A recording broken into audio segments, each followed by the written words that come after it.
It's not the screen down there. More matter.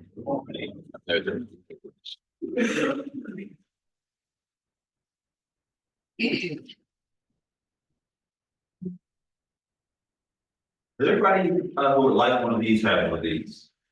All right.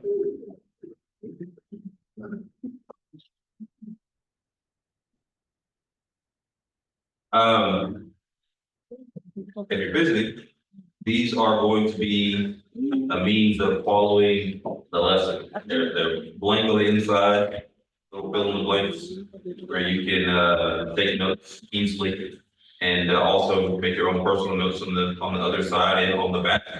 To serve as a personal study guide if you want to revisit some of these topics, or make sure that what I'm saying is actually in the Bible. I can tell you all anything.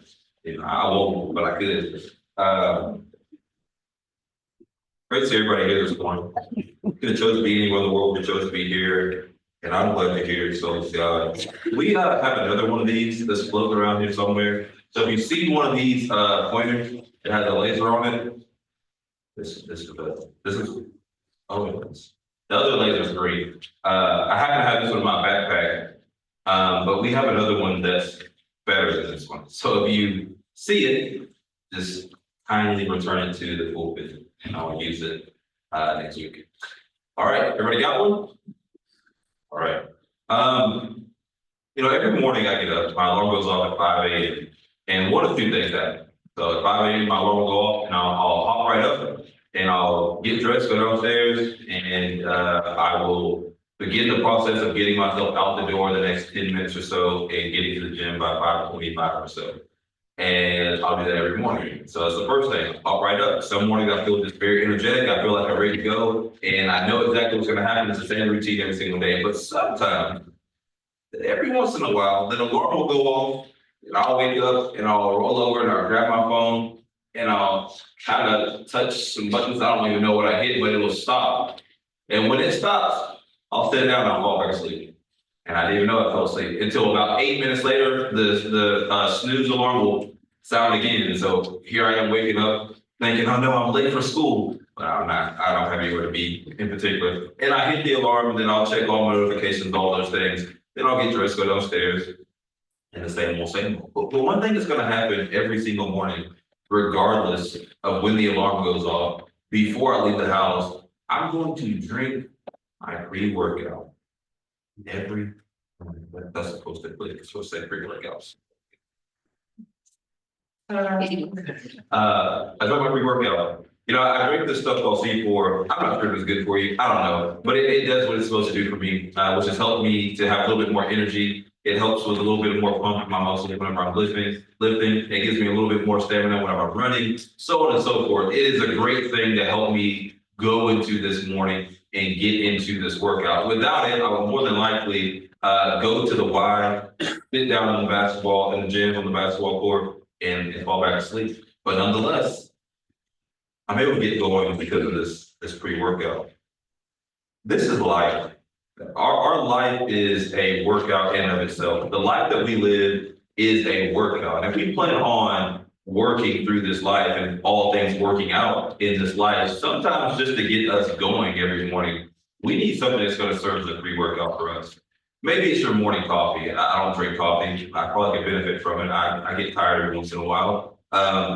Maybe it's coffee. Maybe for you it's the news. The thing that helps you wake up a little bit is you flip on the news, or you open your phone and you're scrolling through, you're reading comments, or you're looking at the news, or maybe you like to have a quick Bible study in the morning. Maybe you like to start your day off with prayer, which is always a great thing to do. Maybe it's once you get your breakfast, you now have the energy to move forward. Maybe just maybe you're like me and you like to wake up at 5, you get all ready, you go downstairs, you sit on your couch and you have a little nap.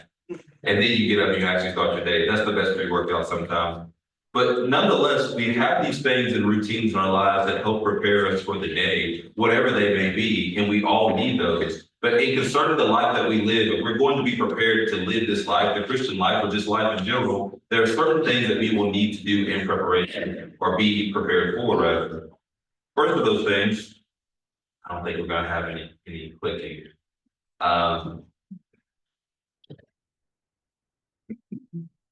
What thing we need to do is make preparation for the world. Preparation for the world. Well, let's go to Romans chapter 5. See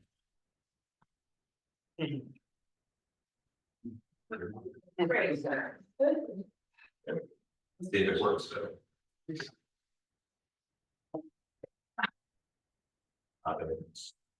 Okay.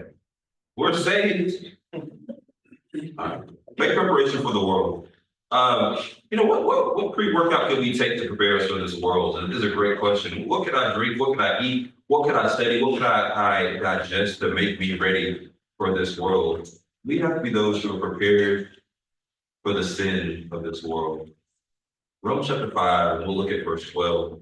Preparation for the world requires for us to understand that we're entering into a world that is full of sin. We're not entering into like what you have walked into this morning. You think about coming into this safe haven that is the body of Christ and that is the church, and you don't expect, although you could for people, you don't expect to walk into a sinful place. You expect to walk into a loving, kind, open, generous place. Versus when you wake up and you enter into the world, whether you're going into your work week or you're going to school or you're just simply going to hang out with friends, you're going to be met by so many different sins and even more temptations. In order for us to be prepared for the heavenly realm, we have to be those who are prepared to face the world that we live in now. And if you prepared yourself properly to endure the sins of this world, then you will be ready for the place that Christ is preparing for you. In Romans chapter 5, verse 12, Paul's going to spend a lot of time talking about the love of Christ. And as he's talking about the love of Christ, he's going to make mention of the fact that the love of Christ is the very thing that saves us, not only in the saves us for the world to come, but saves us in the world here and now from the sin that is here in it. He says, therefore, just as through one man sin entered the world, in death through sin, and thus death spread to all men because all sin. In a sin-filled world, it's only natural that this is a dark place. A very dark world. Go to Matthew 5. Matthew 5. And making preparation for the world, one thing we have to do is prepare our minds to face the sins of this world. And it doesn't necessarily have to mean your sins. Maybe it's you having an issue you're struggling with that you're fighting through. Maybe it's you having to deal with the sins of this entire world. You ever wake up and you do see the news and you see that, oh, there's a plane crash. Oh, did you see the news about all the tornadoes and the heavy winds and all the lives that were lost? You have to see these horrible things happening in the world. Not necessarily that those things have to do with sin per se, but it all happens because of what we read in Romans 5 and verse 12. Through one man sin into the world, and with that came death. All the people are dying as a result of sin. Maybe not their own sin, maybe no one sins directly, but because sin is in the world, so is evil, pain, and suffering. So here we are preparing ourselves for a world that's only going to give us those kind of things at times.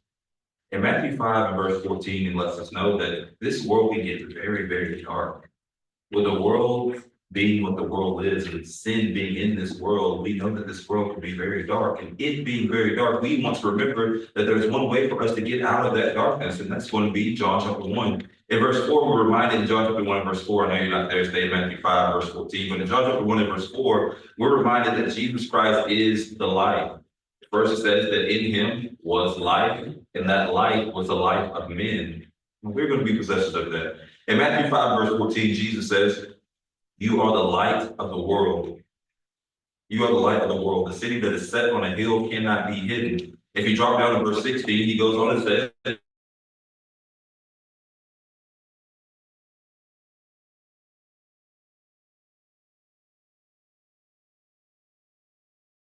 the light bearers of Jesus Christ will be those who are showing people the way. You know what's interesting? And if you're going to be the Christian that you claim to be, that means that you have already signed up to be leaders. If you were to walk into a place where the power is out completely and it's as dark as can be, and you happen to have a light, even if people don't know you, or even if they don't even like you, if they see you being able to navigate with the light, they're going to get right behind you and follow. You're the only one who can show them the way out. They're attracted to this place, filling around, trying to find a wall so they can guide their way to some kind of exit. But if you come through the light, here they are following after you. If you're going to be this light that's on a hill, if you're going to be this beacon for people to look to, if you're going to be the ones who are preparing to navigate the sins of this world, to get through this darkness, then be prepared to have people follow you and lead them to Christ. Go to 1 John chapter 2. 1 John chapter 2. In order for us to do this, To be those who can navigate a dark world, a world that is sinful, to be prepared for that, we have to be those who are prepared not to love this world. We fall into these pitfalls sometimes where we get to love these created things more than we love the creator. And we find ourselves being there. We're not being those that are seeking first the kingdom of God, but rather the things that were created within this earthly kingdom. And in First John, John is going to remind us that these things in this world are not for us to love and to have for all of eternity. We're going to talk about what is in just a second. But in First John 2 and verse 15, imagine you're making preparation for the world. You're getting this free workout of your life. And as you're getting your things together, you realize that I'm going to be faced with sins. And as I'm faced with sins, I'm prepared to encounter those. I know it's going to get really dark out there, but that's okay. I got Jesus Christ who's the light. But now that you have this light, you start illuminating things that aren't godly. And when you see those things, you say, well, maybe I'll engage in that for a little bit. That can't be the case. Our love has to be for God and not for the world. First John 2 and verse 15 says, do not love the world or the things in the world. If anyone loves the world, the love of the Father is not in him. You know, maybe I didn't clarify this in the beginning, and I should have, but when we talk about the world, we're talking about the sin of this world. We're talking about the things that are sinful by nature or sinful through perversion of this world. Don't engage in those things. Of course, God created all things, and all things can be used to glorify him. But if we're using these things of this world to do anything but glorify him, then we need to abstain from those things. And here in 1 John 2 verse 15, he says, if you love the things of this world, meaning if you're putting these things ahead of God, then these are things that you don't need to engage in. 1 John 2 and verse 15, stay in 1 John 2 and go to verse 17. The reason why John says this is because these things are just temporary. Enjoy them and enjoy them in a godly way, but just know that these things are not forever. The things that will abide forever are the people who are loving God. Here we are going back to the beginning. If we're those who understand that sin is going to be in the world, if we understand that we need to navigate this sinful, dark world, we're doing so for a purpose of being prepared. And being prepared for what? Well, we're being prepared for heaven. We see this in 1 John 2 and verse 17. And the world is passing away, the lust of it, but he who does the will of God abides forever. Don't get attached to temporary. Don't fall in love with the things that can't be for all time. The world is not your friend. James chapter 4 and verse 4. You know, as kind as the world may seem, ultimately the world is not your friend. I'll give you an example. Have you ever felt like the outcast? Like you're the person who never fits in?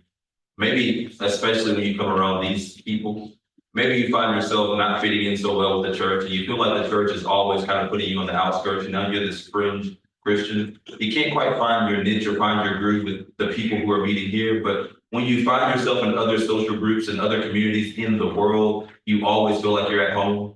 They always are saying, oh, it's okay, we all go through struggles, you be who you are. You ever had that kind of feeling? Where you can't quite fit in with God's people, but you can always fit in with the world's people. They're not your friend. The people in this world, although they may make you feel comfortable, they will not make you feel godly, which will not lead to your salvation. They are not your friend. Interestingly enough, in James chapter 4, verse 4, he doesn't say, don't allow them to be a friend to you. He says, don't choose to be a friend of this world. I think it's interesting for a couple of reasons. Let's read it first. James chapter 4 and verse 4. Says, adulterers and adulteresses, do you not know that friendship with the world is enmity with God? Whoever therefore wants to be a friend of the world makes himself an enemy of God. Maybe worldly people have treated you, and by worldly I mean those who are living in this world, following after the rules and regulations of this world, not conforming to godliness, but only doing the things that they see fit to bring themselves pleasure, or things that are just simply sinful, versus, let's just say, the church. Maybe the church isn't being as they're supposed to be, and then the world is being everything that you hope that they would be. They're welcoming, they're loving, they're kind, they're doing all these things, yet they're doing so in a sinful manner, but it makes you feel good. Then you have the church who should be those ways, and it should be that way in a godly manner, but they're not. Although that may be the case, I want you to know what James said here. James says in James 4, do you not know that friendship with the world is enmity with God? Being a friend of the world doesn't make you an enemy with the church. We're just people. We're going to find ourselves finding pleasure and joy in things that we shouldn't, just like the world will at times. And we're going to learn and know and understand and do better and turn away from those things. But the point that James makes here is that not that you leaving the church is somehow saying, I've done something to spite you. You are making yourself an enemy like God. The world is not your friend. Well, they may make you feel good, they may make you feel like you're part of the family, even though the world may convince you that this is who you're supposed to be, enjoy yourself, free yourself. In the end of it all, they are doing nothing but helping you separate yourself further from God. Don't conform. Romans 12. Romans 12, verses 1 and 2. Specifically verse 2. You know, Bruce Lee has this famous interview that he does, and he has this little section where he talks about being water. And he talks about the power of water and what it's able to do, how it'll crash and it'll move and it flows, and how that when you put water into things, it becomes those things. And he's making a fantastic point. If you get a chance, just Google Bruce Lee water, and it'll pop up the video. It's a great short video. But he makes a great point. The point is, with water, even though when you pour water into a bottle, it takes on the shape of a bottle, it never actually becomes the bottle.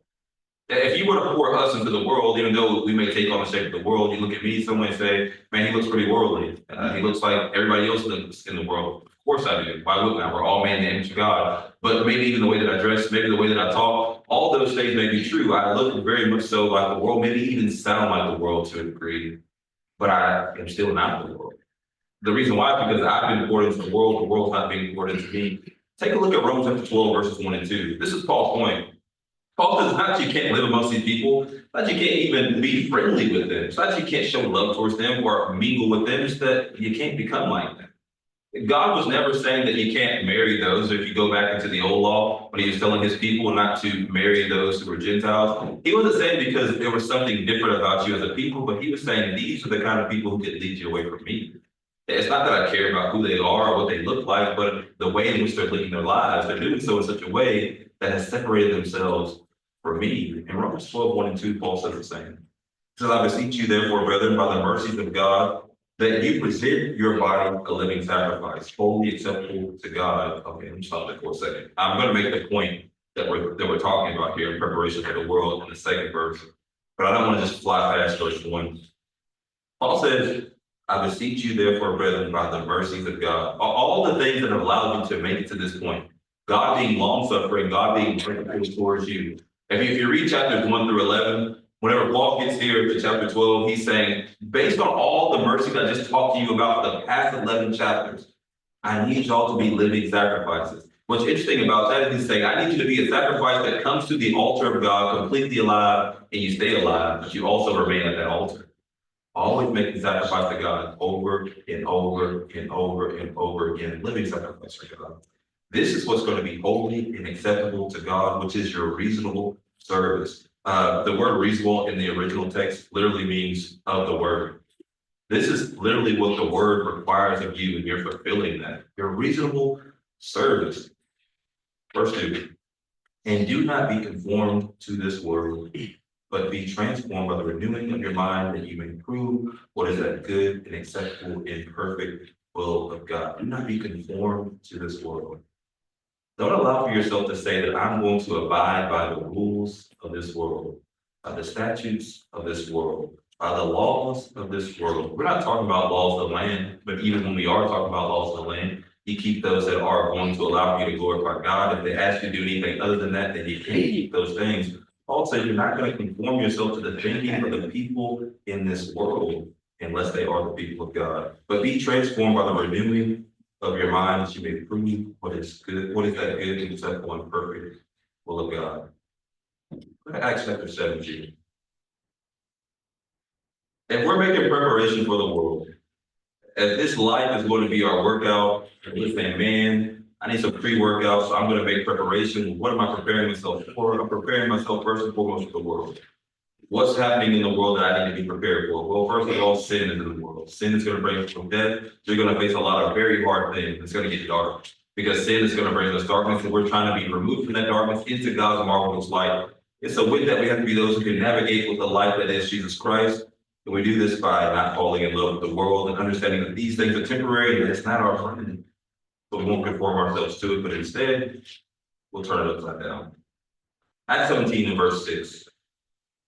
You know, I said this at the men's fellowship, but I'll say it again here, and I think I've said it here before. Acts chapter 17, verse 6. Don't be timid. Don't be timid about the faith in which you live and belong to. Don't let it be that we're afraid to live our faith out loud. If you are not, if you are not, either in your social group, in your work life, in your personal life with your friends or with your family who are not believers, in your community life as you're going to maybe the Y, or you're going to some health club, or you're doing something with people in the grocery store, whatever the case may be. If you're not at some point in time being persecuted for your faith, it's probably because you're not actively living your faith out loud. I've said before, and this has been a struggle for me personally. I get into a thing to where I don't want to talk about Christ. I just want to live Christ. I want to do the things that are godly. I want to show that I am a believer by the way that I carry myself and so on and so forth. And that's always good. But it's also just as good to be someone who's willing to preach the word aloud. Maybe it's just through conversation. Maybe it's through actually praying with or for somebody. Maybe it's actually correcting someone with scripture, whatever the case may be. When you find yourself doing this, you're going to shake up whatever community or group that you belong to. If it's just your friend group, if you're always a friend who's saying, well, you know, God wouldn't like that, surely enough, you're going to shake your friends up. If you're always a family member who's always saying, well, you know, God would expect for us, you're going to shake your family up. If you're always the person who's in the workplace that's praying at lunchtime or studying the Bible, you're going to shake that place up. You're literally going to turn it upside down. They may think of you a certain way, but that's exactly what was promised to you. Jesus says they hate the prophets before me, they hate me, they're going to treat you the same. And here in Acts chapter 17, we see nothing different. Acts chapter 17 is only the beginning of what we're going to see happen city after city with Paul and all those who are going to be with him. As they go into these places, they're constantly being met with people who want to throw them out and mistreat them, with the exception of those who are in Berea. Take a look at the verse. Acts 17 and verse 6. We need to be those who are prepared to shake things up, to be prepared to turn the world upside down. And maybe that means that some of those of whom we hold dear fall off, but nonetheless, those who are willing to hold on and learn more about God. It says, but when they did not find him, they dragged Jason and some of the brethren to the rulers of the city, crying out, these who have turned the world upside down have come here too. How did Paul know? Let's go back a little bit. How did Paul know, and how did these people here know that these people were turning the world upside down, that Jason and the other brethren? How do they know that these people were turning the world upside down? How did Paul know who to go and get these writings for, to drag people out, commit them to prison, and to murder? How did he know that? They weren't walking around wearing a sign that I am a believer in Christ. Maybe they were Hebrew. That doesn't mean that they were Christian. Maybe these Gentiles were proselyted, but that doesn't mean that they were Christian. How did Paul know that these people were Christians and not just Pharisees like him? He knew because they weren't ashamed of the gospel.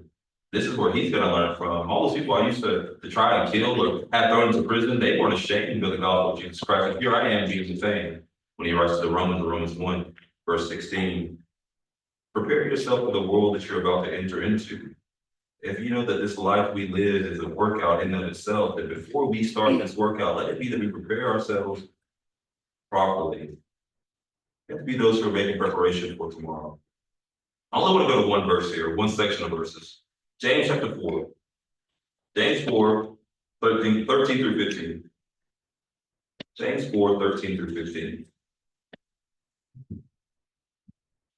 Make preparation for tomorrow.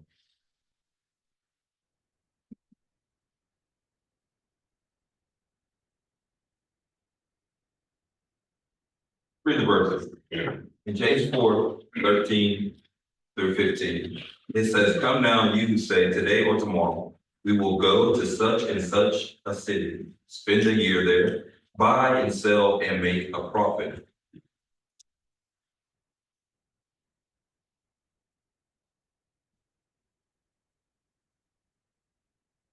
Buy and sell and make a profit, whereas you do not know what will happen tomorrow.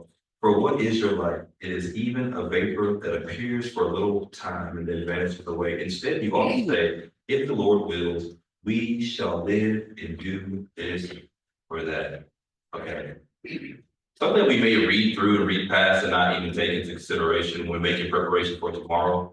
It's not that James is saying here that you can't prepare, that you shouldn't make plans for the future or make plans for things to come. But James is saying that how about we prepare properly? If we're going to make preparation, let's not look a year in advance. He says here in the first verse, verse 1 to 14, he says, you say that we will go to such and such a city and spend a year. You know, it's funny how we can plan out a whole year, but we can't determine whether or not we'll be at Bible class on Wednesday night. If I were to ask you tonight, or today, this morning, you gonna be here Wednesday? You'll go, because you don't know what you have going on in your life. But for some reason, we think that we can plan a vacation months in advance, and for sure we will be there, but we can't plan a few days ahead. James says, instead of us thinking about what we're going to do for ourselves years in advance, how do we think about what we can do for the Lord, that is His will, tomorrow? Instead of thinking about what I can do for myself for the next 5 years and what my plan's going to be and how I'm going to exit my work or how I'm going to retire, instead of thinking about what my life is going to be, how about I think about tomorrow, what I can do in the Lord's will? He goes on, he says at the end of this verse, what is your life? It's but a vapor. It is for a little time and vanishes away. Instead, he ought to say, if the Lord will. You have to be careful with that. Sometimes we'll pray the Lord's will, and then if something happens or doesn't happen, we'll say that must have been what God wanted. But it's not necessarily the case. Sometimes God is not concerned with the minute things of our lives, and He'll let those things just be what they are as life is going to continue on its own. And then in other places, He will directly interact in our lives. And we have to look very closely to understand. I'll give you an example. Don't you know that there's Cowboys fans, Dallas Cowboys fans right now, who are praying that they win the Super Bowl? First of all, stop it. It's not going to happen. Second of all, God doesn't care if the Cowboys win. Not saying you can't pray for your team, not saying you can't pray for safety, not saying that God doesn't want for you to be thoughtful about the things that you're thoughtful about. But we're considering the Lord's will. We have to be considering the things that are going to bring about the salvation of the Lord. And he says, if you're going to make plans for tomorrow, you got plans for lunch, you got plans for work, for school. He said, if you're making plans to do those things, make sure that within those plans, I'm going to be glorified. He says, if you want to make plans for doing things for the future, however far it may be, but especially the very next day, let it be that you're making plans to do things that are glory to me. This is my will. It's my will that you be saved. It's my will that all men be saved. It is the will of the Lord that we do godly things. We're entering into this life. We're making preparation for it. I prepare for tomorrow. Even more so, you should prepare for today. Make preparation for today. Go to Acts chapter 26 in verse 2. Acts 26 in verse 2. Be happy. And making preparation for today. Hopefully y'all planned on being happy. I'll give you an example for this tomorrow. Tomorrow's Monday. And usually when Monday rolls around, everybody turns into Garfield. You know, we love lasagna and we hate Mondays. But if you're already decided in your mind that tomorrow is going to be a bad day, then tomorrow is going to be a bad day. It's going to be a lot harder for the world that you're going to enter into to make you happy than it will be for that world to make you upset. If you've already determined in your mind that I'm going to have a good day today, I'm going to have a good day tomorrow, I'm going to have a great week, then you're going to actively protect that thought, the joy that you've already said that you're going to have, versus already admitting that this ain't going to be any good anyway, so you allow for all things bad to influence you in just that way. Here we have Paul. He's talking to King Agrippa. He's doing what he's done many times and will do many times, which is defend his faith. And as he defends his faith, he thinks to himself, I'm happy to be in this position where I could be upset. Why am I always being arrested for preaching Jesus? Why can I ever be uplifted for doing these godly things? Why is it that the people are always going against me? Why can't I ever just be glorified for glorifying God? He doesn't say that. He says, I think myself happy. Take a look at the verse. Acts chapter 26 and verse 2. Especially think about Zootopia. Y'all ever seen the movie Zootopia? Anybody here have kids, little kids? You have kids, little kids or grandkids? Zootopia. Go watch Zootopia, those of you who haven't. What you're gonna see in one scene, there's this little bunny. Zootopia is all about animals. This little bunny wants to be the first bunny cop in the big cities. She achieves that. And whenever she does, she finds herself becoming a meter maid that make her not be a real detective. And you gotta service these meters. So she does. After her first day, she gets home and her parents FaceTime her. And when they do, she's trying to hide the fact that she didn't get to do real cop things. And so her dad notices that she was made a meter maid, and he's so happy because his little girl is safe, right? And she is just having a horrible day. And so she lays her head down on her desk. She says, well, there's always tomorrow. And her neighbors on the other side scream, it can always be worse. Sometimes that's us. Before the day even gets through, or as the day is approaching and we wake up into that day, we've already determined that this is just going to be a bad day, but we should think ourselves happy.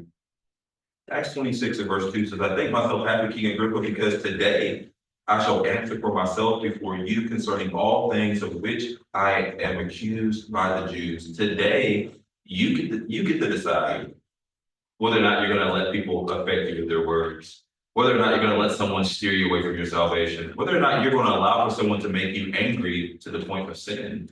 You get to decide that. And because you're in control of you, you should be happy that you're in this position, because now it's a chance for you to glorify God. Take it all the way back to preparing for this world. You knew the sin was coming.